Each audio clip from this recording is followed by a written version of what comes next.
নমস্কার বন্ধুরা। 2023 সালের গোড়া থেকেই ভার্চুয়াল মাধ্যমে ভয়েস অফ গ্লোবাল সামিটের আয়োজন করে আসছে ভারত।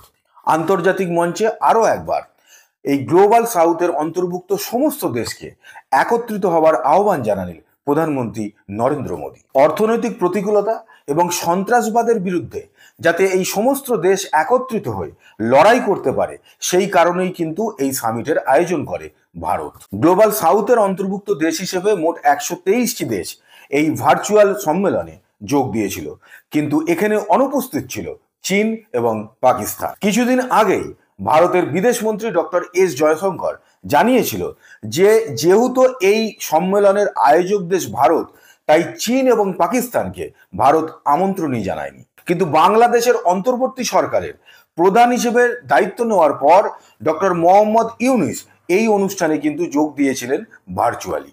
এই সামিটেই প্রধানমন্ত্রী নরেন্দ্র মোদী ঘোষণা করেন যে গ্লোবাল সাউথের অন্তর্ভুক্ত দেশগুলো যাতে ডিজিটাল পরিকাঠামো গড়ে তুলতে পারে, তাই সোশ্যাল ইম্প্যাক্ট ফান্ডে ভারত প্রাথমিকভাবে 209 কোটি টাকা অনুদান দেবে। এই টাকা ভারত কিন্তু ঋণ হিসেবে দিচ্ছে না, এই টাকাটা ভারত বরাদ্দ করেছে যাতে গরিব এবং অনুন্নত দেশগুলো যারা অর্থনৈতিকভাবে পিছিয়ে আছে তারা এই টাকাটাকে নিজেদের মতো প্রয়োজন মতো ইউজ করে তাদের অর্থনৈতিক উন্নতি ঘটাতে পারে। গ্লোবাল সাউথের অর্থনৈতিক ব্যবস্থাকে ঢেলে সাজানোর কথাও কিন্তু বলেছেন ডক্টর ইউনূস।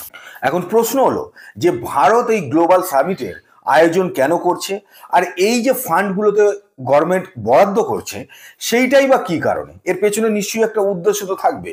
কি সেই উদ্দেশ্য, সেইটাই জানবো আমরা আজকের ভিডিওতে। বিশেষজ্ঞদের মতে গ্লোবাল সাউথের এই সমস্ত দেশগুলো যেহেতু অর্থনৈতিকভাবে অনগ্রসর, এই জায়গাটাই কাজে লাগাচ্ছে চীন। আর চীন যে কাজটা করতে চাইছে সেইটাকে বন্ধ করার জন্যই কিন্তু এই গ্লোবাল সাউথের আয়োজন করে ভারত। চীনের কি খেলা সেটাকে বুঝতে গেলে একটা পরিসংখ্যান দিতে হবে। সেই পরিসংখ্যান দেখলেই কিন্তু বোঝা যাবে যে চীন আসলে ঠিক কি করতে চাইছে। 2020 থেকে 2021 অব্দি যে পরিসংখ্যানে দেখা যাচ্ছে যে চীন 165টা এরকম দেশকে ঋণ দিয়েছে। চীন থেকে ঋণ নেওয়ার তালিকায় শীর্ষে রয়েছে রাশিয়া এবং দ্বিতীয় স্থানে আছে ভেনেজুয়েলা। এবারে দক্ষিণ এশিয়ার সমস্ত দেশগুলোকেই চীন এইভাবেই ঋণ দেওয়ার চেষ্টা করছে। প্রথমে চীন ঋণ দেবে, যা হয়তো দেশটির দরকার তার থেকে বেশি ঋণ দেবে। এরপরে চীনও জানে এবং যে দেশটি ঋণ নিচ্ছে সেও জানে যে এইটা তারা পরিশোধ করতে পারবে না। এরপরে ঋণ পরিশোধের জন্য আবার চীন ঋণ দেবে। এইভাবেই কিন্তু একটার পর একটা দেশ বেল আউট হয়ে যাচ্ছে। এশিয়ার মধ্যে এই বেল আউটের তালিকায় শীর্ষে রয়েছে পাকিস্তান এবং শ্রীলঙ্কা। এরপরে কিন্তু আরো অনেক দেশের নাম এইভাবে আসতে থাকবে। চীনের দেওয়া বৈদেশিক ঋণের পরিমাণ বিশ্বের জিডিপির 6%। এরকম বিশেষজ্ঞরা এটাও মনে করছে যে আগামী দিনে আইএমএফ কে প্রতিদ্বন্দ্বিতা করতে চলেছে চীন। চীন যখন এই দেশগুলোকে ঋণ দেয় তার পেছনে চীনের কিন্তু একটা ষড়যন্ত্র শুরু থেকেই থাকে, যাতে এই দেশগুলো লোন পরিশোধ করতে না পারে এবং একটা সময় গিয়ে চীনের কাছে আত্মসমর্পণ করে। এইভাবেই কিন্তু ভারতের চারিদিকে যে সমস্ত প্রতিবেশী দেশগুলো আছে তাদেরকে দিয়ে চীন ভারতের বিরুদ্ধে কাজ করাবার জন্য কিন্তু তাদেরকে ঋণ দিচ্ছে এবং তারপরে তাদেরকে আত্মসমর্পণ করতে বাধ্য করছে। যেরমভাবে আমরা মালদ্বীপকে দেখেছি, এরপরে আমরা শ্রীলঙ্কাকে দেখেছি যে হাম্বেটপট বন্দর কিন্তু তারা ভারতের বিরুদ্ধে ইউজ করছে চীন বারে বারে এসেই। কিন্তু শ্রীলঙ্কা ইচ্ছে না থাকলেও চীনকে এটা করতে দিতে হচ্ছে, কারণ যেহেতু চীনের কাছে তারা আত্মসমর্পণ করে বসে আছে ঋণের ঠেলায়।